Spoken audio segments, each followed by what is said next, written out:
어제 오전 서울시가 발송한 경계경보 위급재난 문자가 오발령으로 정정되면서 큰 혼란이 빚어졌는데요.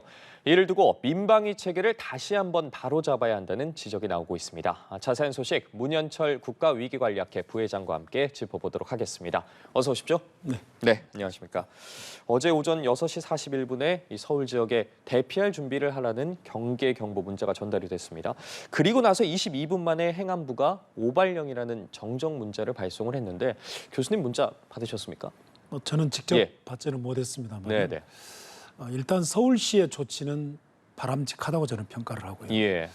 단 이제 이런 상황들이 실제 민방위 사태 상황이 거의 자주 없는 상황이다 보니까 또 행안부가 뭐 이렇게 다시 문자를 보내는 것도 좀 부적절한 그리고 좀 너무 좀 당황한 그런 기색들이 역력하다 이렇게 평가됩니다. 뭐 그렇다고 본다면 이런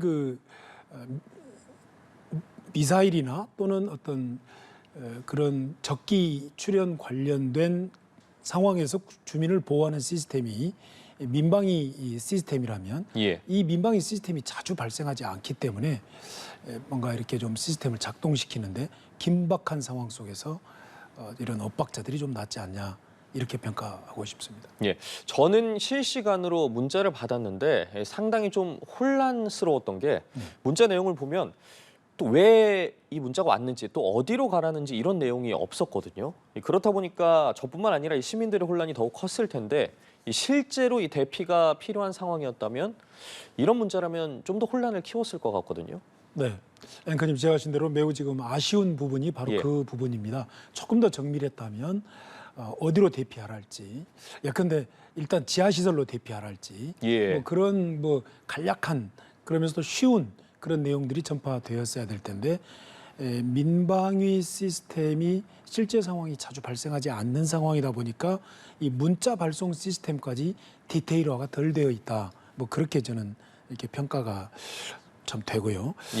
또 이런 실제 상황과 관련해서는 매우 갑작스럽게 시간이 없는 상태에서 갑작스럽게 발령이 되기 때문에 가장 중요한 것은 먼저 경보를 발령한 것인데 가장 중요한 일은 했다. 이렇게 평가가 되고요. 또 하나는 어떤 중앙정부 차원이 아닌 어떤 지자체 차원에서 주도적으로 또 경보를 발령해봤다라고 하는 것도 대단히 큰 경험을 했다. 저는 이렇게 평가하고 싶습니다.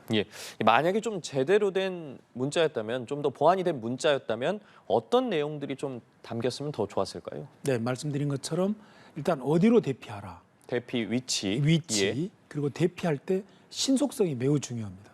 신속하게 어디로 대피하라라고 하는 것인데 어디로 대피할 것이냐라고 하는 것은 지하시설입니다. 아파트 지하 주차장, 지하철 지하도. 왜 지하시설로 대피를 하냐면요. 일단은 뭔가 우리가 우크라이나 전쟁 사진을 보면 알 수가 있듯이 뭐가 미사일이 날아온다거나 뭐가 날아와서 파괴되고 폭파됩니다. 그때 사람이 많이 다칠 수 있기 때문에 일단 지하시설로 대피하는 것이 바람직하다라고 하는 것인데 그러한 것들은 이미 교육과 훈련 속에서 다 이루어져 있어야 된다라고 하는 것입니다. 위치에 대해서 말씀해 주셨고 또 하나 말씀해 주신 게 신속한 부분, 신속하게 전달이 됐어야 하는데 오전 6시 32분부로 발령된 경계경보 문자가 9분이나 지난 뒤에 발송이 된 것도 약간 의문점인데 실제 위험 상황이었다면 좀 대피하기 늦은 상황 아닌가, 이미 늦지 않았나 이런 의견들도 많거든요. 네, 모든 것이 준비된 상태에서 예측한 상태에서 미사일이 날아왔는데 9분 만에 그렇게 문자가 왔다라고 하는 것은 또 이렇게 경보가 울렸다는 것은 늦은 상황이지만 전혀 예측하지 못한 상태에서 그것도 서울시가 직접 탐지하는 것이 아니라 합동참모본부로부터 정보를 받고 행안부에 또 어떤 초벌 그런 소통이 이루어진 뒤에 발령하는 것은 9분 정도면 아쉽지만 그러나 전혀 예측하지 못한 상태에서 발령한 거라고 본다면 9분 만에 그런 시스템을 가동한 것은 아쉽지만 그러나 저는 좀 긍정적으로 평가하고 싶다. 예, 좀 그렇게 참작할 부분들도 있어 보인다 이렇게 그렇습니다. 말씀해 주셨는데 그렇다면 혹시나 문자 메시지 외에 이 다른 좀 전파 수단이 마련돼 있는 건지도 궁금하거든요. 좋은 말씀이십니다. 최소한 그 어제 상황은 그 전날 뭐 북한이 일본에게 통보를 했고 예. 또 국제사회가 다 인식을 했고 또 우리 정부도 인식을 했기 때문에 그렇다면 그런 영향권 안에 있는 그 미사일이 북쪽에서 남쪽으로 날아가는 그런 영향권 안에 있는 경기도, 인천광역시, 서울특별시 정도는 행안부와 또 합참과 소통을 하지 않았어야 되느냐. 소통을 통해서 뭔가 예. 참 지자체들이 치밀한 준비가 되었어야 될 텐데 그러지 못했던 점들이 좀 아쉽다 이렇게 평가가 됩니다. 예, 지자체와 또 정부 간의 그 협동을 말씀을 해주셨는데 그렇습니다. 관련해서 서울시는 오발령은 아니었다 이렇게 해명을 하고 있고 반면에 행안부는 오발령이었다 이런 입장이거든요.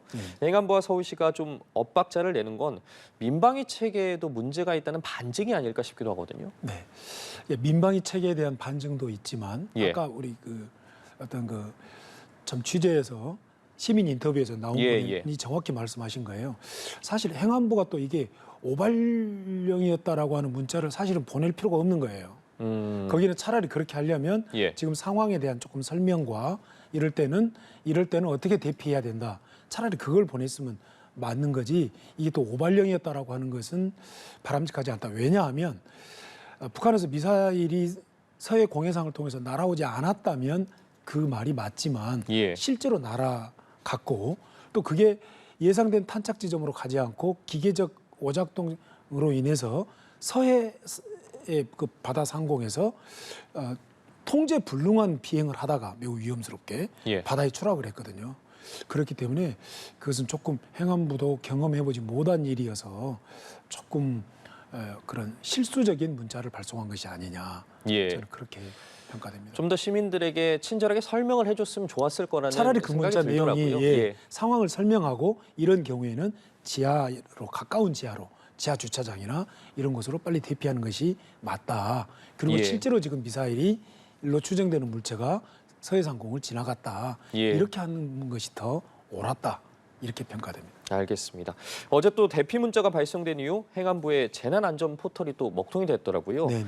행안부 앱 안전 디딤돌 먹통이 됐는데 이거 왜 그랬던 겁니까? 네, 자주 벌어질 수 있는 일입니다. 예. 무슨 얘기냐면 이걸 이제 트래픽 걸린다고 하죠. 어느 한 곳에 어느 그 앱에 집중적으로 접속을 한다거나 어느 곳에 집중적으로 전화를 한다거나 어느 사이트로 집중적으로 접속을 하게 되면 과부하 현상이 발생을 하겠죠. 이거 뭐 트래픽이라고 하죠. 그래서 시스템이 먹통이 되는 거다. 그래서 그런 측면에서 봤을 때는 어떤 위기 상황이 되면 서로가 우리가 습관적으로 접속하는 앱이나 뭐 포털이나 전화 같은 것을 가급적이면 자제해야 된다. 예. 그리고 오히려 역발상으로 제3의 장소에 전화를 한다거나 제3의 사이트에 접속해 본다거나 이런 것들이 더 지혜로운 거다. 이렇게 얘기할 수 있겠습니다. 저도 이 앱을 들어가 봤는데 실제 뭐 먹통이 아니었다면 좀 이 앱을 통해서 확인할 수 있는 부분들이 상당히 있더라고요. 네, 사실상 우리 그 행정안전부 홈페이지랄지 또는 뭐 각 읍면동사무소, 각 시군, 구 또는 광역시, 특별시도 이런 홈페이지에는 뭐 국민안전, 국민행동 요령, 뭐 대피 요령 이런 것들이 자세히 탑재되어 있습니다. 예. 그렇기 때문에 그런 그 평소에 그런 홈페이지만 자주 들어가더라도 많이 알 수가 있다. 예. 이렇게 이를 통해서 뭐 대피 시설 등도 위치를 확인할 수 있더라고요. 얼마든지 가능합니다. 예. 자, 우리 정부의 대응 방식에 대해서 좀 살펴봤고 일본 정부도 어제 새벽에 이 경보 시스템을 발령을 했습니다. 그런데 좀 우리와는 조금 달랐다 이런 평가가 일각에서 나오기도 하거든요. 일본의 대응 어땠던 겁니까? 네, 아주 냉정하고 당연한 평가인데요. 예. 그것은 한 두 가지로 나누어서 설명할 수가 있습니다. 자, 첫 번째 일본의 문화의 특징입니다. 일본은 우리와 달리 아주 대규모의 지진을 매년 겪고 있고요. 예. 또 우리보다 훨씬 큰 강도의 태풍을 또 겪고 있습니다. 더 많은 횟수에. 그래서 실제 상황에 대한 일본 국민들의 대응과 대피가 매우 생활화되어 있다라고 하는 점이 또 큰 차이점이고요.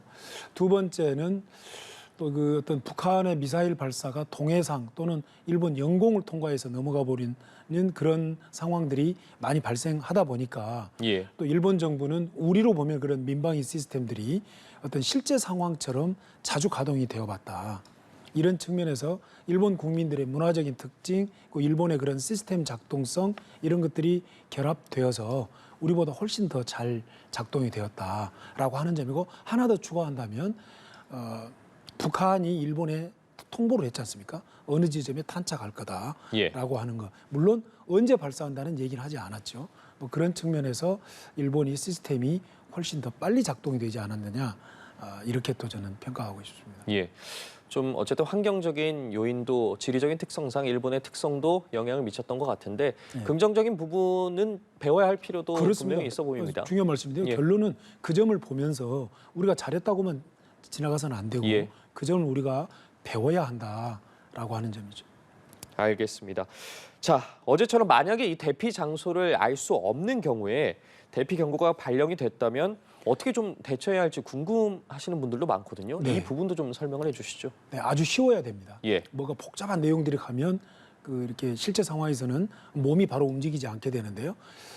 가장 중요한 것은 이런 적기, 미사일 공격, 그런 위험성 이런 그 민방위 사태가 발생을 했을 때는 가장 신속히 지하 시설로 대피하는 거다. 지하 시설로. 가까운 예. 지하 시설. 예. 아파트에 사시는 분들은 아파트 지하 주차장이랄지 또는 어디 보행하고 있다면 지하도랄지 또는 뭐 지하철역이랄지 뭐 이렇게 빨리 가장 신속히 대피하는 것이 바람직하다. 궁금한 게 예. 이제 바로 자기가 있는 위치에서 지하 시설로 갈 수 있는 공간도 있겠지만 그렇지 않은 경우도 있지 않습니까? 네. 정말 뭐 좀 평지나 벌판에 있다던가 그런 경우에는 어떻게 대처를 해야 되는 겁니까? 좋으신 지적인데요. 그런 경우에는 미사일 공격이 있게 되면 또는 포탄이 날아오는 폭격이 있게 되면 예. 우리는 상상을 해보면 됩니다. 어떤 피해가 발생하겠습니까? 무슨 파편이 날아오겠죠. 네. 포탄 파편이 날아오거나 또는 주변의 어떤 시설물들이 파괴되면서 폭파되면서 파편들이 날아오겠죠. 그럼 그런 파편으로부터 나를 보호할 수 있는 자세와 장소를 빨리 찾아가는 겁니다. 예. 자세를 낮추어야 되겠죠. 또는 나무 뒤로 숨어야 되겠죠. 예. 그렇게 어떤 물질들, 폭발, 파편이나 이런 물질들이 나에게 피해를 줄 수 있는 것을 방지하는 자세, 낮은 자세로 예. 그리고 또 어떤 은폐물 뒤로 숨는 거 이것이 지하시설로 갈 수 없을 때의 첫 번째 행동 요령이다. 이렇게 얘기할 수 있습니다. 예, 알겠습니다. 또 어제 발령된 게 경계 경보였지 않습니까? 이 네. 경보 체계가 어떻게 작동되는지도 좀 궁금하더라고요. 네, 아주 어제의 그 서울시의 경보 발령은 우리에게 좋은 학습 기회를 제공했습니다. 예. 지금까지는 뭐 민방위 훈련 때 뭐 사이렌 소리가 나면 뭐 그런갑다 하고 지나갔지만 뭐 실제 상황이었지 않습니까? 예. 그렇다고 본다면 크게 이 사이렌 경보는 두 가지로 나누어지는데요. 어떤 위험이 다가오고 있다라고 하는 것을 알리는 경계 경보. 예. 이건 1분간입니다. 그런데 실제로 미사일 공격이나 포격이 시작됐다라고 할 때는 공습 경보입니다. 이건 한 경계 3분. 경보와 공습 공보. 그렇습니다. 그러니까 미사일 공격이나 포격이 지금 시작될 위험성이 있다라고 할 때는 경계 경보. 예. 그리고 이제 실제로 포격과 미사일 공격이 지금 벌어지고 있다라고 그럴 땐 할 때는 공습 경보. 공습 경보. 예. 예. 이렇게 나누어지기 때문에 그런 상황들을 보면서 늘 그런 상황에서는 머릿속으로 상상을 해야 되겠죠. 대피를 어떻게 할 것이냐. 어디로 대피할 것이냐. 지하로 해야 된다. 예. 어떻게 해야 되냐. 빨리 가야 된다. 예. 실내에 있는 분들이 또 갈 때 주의할 점은 반드시 신발을 신고 가야 됩니다. 예. 신발을. 또 어제 이 대피령이 경보가 내려졌을 때 몸만 빠져나오면 되는 건지 아니면 또 대피 준비물이 있는 건지도 궁금하거든요. 저 같은 경우에는 사실 당황하다 보니까 리모컨하고 자동차 키밖에 생각이 안 나더라고요. 어떻게 해야 될지. 준비물이 뭐가 있을까요? 네. 그러니까 일본 사람들은 그래서 그런 상황에 대비해서 일본 국민들의 대다수가 잠자기 전에 머리맡에 깨끗하게 빨아놓은 운동화, 예. 그다음에 휴대전화 또는 비상 물품 같은 것을 머리맡에 두고 잔대요. 예. 연세가 많으신 분들은. 네네. 근데 우리는 그럴 수는 없을지라도 갑작스럽게 상황이 발생을 하면 신속히 대피해야 된다 하지 않습니까? 근데 어떤 비상 물품을 챙기는 것보다 더 중요한 것은 비상 물품을 챙겨서 갈 수 있으면 좋은데 신속히 대피하는 것이 매우 첫 번째 관건이다. 예. 저 이 점을 강조하고 싶어요. 왜냐하면 왜 신속히 대피를 해야 되냐면 우리나라는 국토가 좁기 때문에 만약에 미사일이나 포탄이 우리 영공과 영해에 진입을 했다라고 한다면 우리 수도권 같은 경우에는 순식간에 와버립니다. 예. 그러니까 머뭇거릴 뭘 찾을 시간이 없는 거죠. 그런 측면에서 그래서 여러 가지 비상용품을 챙길 수 있다면 좋지만 그렇지 않다면 빨리 신발을 신고 신속히 지하시설로 대피하는 것이 가장 중요하다. 예. 그 점을 강조하고 싶습니다. 알겠습니다. 정부도 이번 경계경보 소동과 관련해서 시스템을 전면적으로 이 재정비를 추진하겠다 이렇게 밝혀왔는데 보름 전이었죠. 이 전국민 민방위 훈련이 잡혀 있었지만 축소가 됐다고 하더라고요. 네, 이번 아쉽습니다. 혼란을 두고 그 부분도 좀 아쉬웠다 이런 지적이 나오는데 좋으신 어떻게 보세요? 지적입니다. 예. 네. 한 세 가지 말씀을 드리고 싶은데요. 예. 먼저 지금 뭐 우리가 모두가 알고 있는 우리 국제 질서 미중 갈등은 이제 한 5년, 10년 만에 끝낼 문제가 아니라고 저는 평가를 하고 싶어요. 예. 이 미중 갈등은 오래 갈 것이다. 어찌 보면 우리 평생 갈지도 모른다. 미중 갈등이 오래 간다는 얘기는 한반도의 군사적 위기가 지속된다라는 예. 것을 의미한다면 민방위 사태가 왕왕 벌어질 가능성이 많다. 그러려면 이제 개선해야 될 점이 교육과 훈련인데 지난 5월 16일 날 준비했던 민방위 훈련이 전국적으로 실시를 준비를 했었는데 그게 약간 국민 불안이 우려된다는 뭐 이유 때문인지 네. 한 사흘 전에 갑자기 관공서 중심으로만 축소됐던 것도 아쉽다라고 하는 점입니다. 왜냐하면 코로나 팬데믹 때문에 4년 가까이를 민방위 훈련을 하지 못했습니다. 예. 그래서 이제 4년 만에 민방위 시스템을 가동시켜보는 훈련을 하려고 했는데 못했다는 점이 축소됐다는 점이 아쉬운데요. 이제 앞으로 민방위 훈련을 더 강화해야 될 것이다. 이렇게 말씀드리고 싶고요. 예. 나머지 한 두 가지 정도는 민방위 교육 시스템을 개선해야 된다. 예. 이 교육 시스템을 어떻게 개선하냐? 지금은 민방위 교육을 330만 명의 민방위 대원 중심으로만 교육을 시키고 있습니다. 시군구가. 예. 그래서 시군구 중심의 민방위 대원 중심의 민방위 교육을 이제 일반 국민들에게도 민방위 교육을 시켜야 된다라고 하는 점이고요.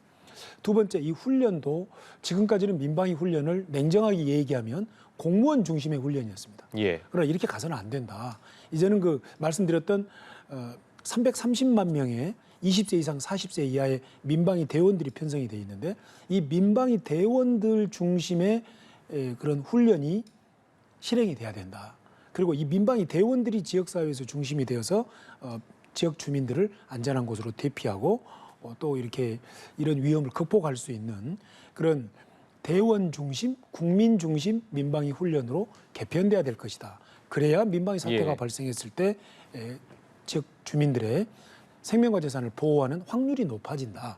이렇게 평가하고 싶습니다. 예, 알겠습니다. 여러 가지 개선점이 보이는데 북한 위성 발사로 인한 경계경보 소동과 관련해서 문현철 국가위기관리학회 부회장과 이야기 나눠봤습니다. 말씀 고맙습니다. 고맙습니다.